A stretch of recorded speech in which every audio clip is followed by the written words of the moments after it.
मन की एक सवाल था कि कहीं ना कहीं लड़कियों को ये सोचते हैं कि ये अबला नारी है। हमें क्या लगता है, जो मेरा मोटिव है कि कहीं जब आप पे लोग प्रहार कर रहे हैं उसको रोक सकते हो, आप सेल्फ डिफेंस बनो। आपका इसमें क्या कहना है? देखिए, नारी कभी अबला नहीं है। एक नहीं दो दो माताएं नर से नारी भारी। और धरती माँ नारी कहा जाता है, माँ नारी को कहा जाता है, बहन का नारी को कहा जाता है। और जो अभी नवरात्रों में हमने 9 दिन देवियों की पूजा करते हैं, उनके आप देखिए सभी के हाथ में त्रिशूल है, तलवार है, हनुमान जी के हाथ में गदा है, सभी के हाथ में सब सुशोभित है।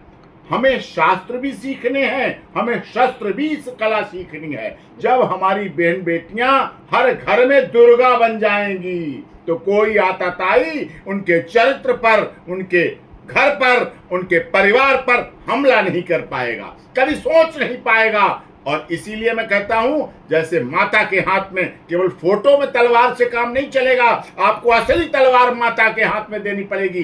त्रिशूल भगवान जी के फोटो से नहीं, शंकर जी के से काम चलेगा। असली त्रिशूल नुकीला, धारदार उनके हाथ में पकड़ाना पड़ेगा, जिससे जब भी कभी आप पर, परिवार पर, आपके ऊपर, जीवन पर रक्षा के लिए जरूरत पड़े तो वो आपको प्रेरणा दे सकें और आपको उस रास्ते पे ला सकें। यही हमारी जरूरत है। पहले भी राक्षस थे जिनका वध समय समय पर दुर्गा माँ भगवती ने किया, वैष्णो देवी ने किया, काली माता ने किया। ये महिलाएं तो थीं पहले भी। सीता, सावित्री, गार्गी, अपाला, अनुसुईया और रजिया सुल्ताना का इतिहास है हमारे पास। लेकिन आज बदलते समय में, उस समय तो द्रौपदी के चीरहरण के लिए भगवान श्री कृष्ण पहुंच गए।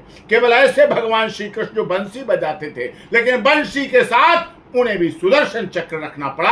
और जब वो चाहते थे सुदर्शन चक्र आ जाता था और आतताई का अंत कर देता था। तो मैं तो कहता हूं, उठो द्रौपदी, शस्त्र उठा लो, उठो द्रौपदी, शस्त्र उठा लो। अब कान्हा ना आएंगे, अब कान्हा के आने से काम नहीं चलेगा।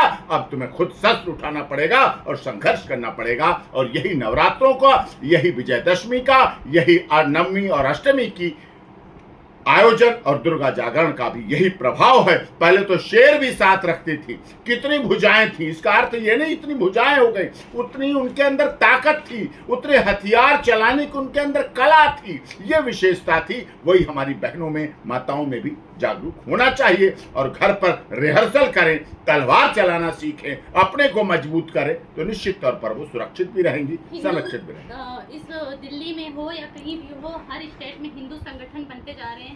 एक रिक्वेस्ट हम करना चाहते हैं आप लोगों से, कहीं ना कहीं कि आप हिंदू महिलाओं को, जो भी आपके पास जाते हैं, उनका सम्मान तो करते ही हैं। उनको तलवार देके सम्मान कीजिए, उनको गदा देके सम्मान कीजिए, उनको त्रिशूल देके सम्मान कीजिए, ताकि वो खुद के लिए लड़ सके। और जो सर ने बात किया इसको भी फॉलो करें और हमारे चैनल को देखते रहिए, प्रो हिंदुस्तान टीवी। धन्यवाद।